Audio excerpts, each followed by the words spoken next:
আসসালামু আলাইকুম। স্বপ্ন স্বপ্ন রয়ে যাবে, কখনো বাস্তব পূরণ হবে না। কি কারণে?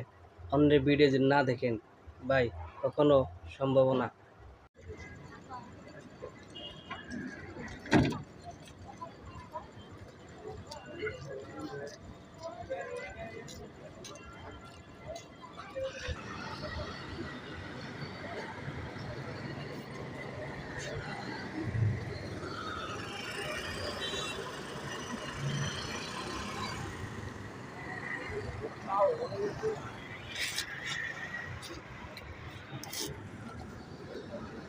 তুমি তো খালি কথা কথা আমার বাদ বন্ধ করো আর কি গন্ডা করো বাদ তো বন্ধ করে দিলো বাড়িওয়ালা কি কমু যাই ব্যবস্থা একটা করে নেবো।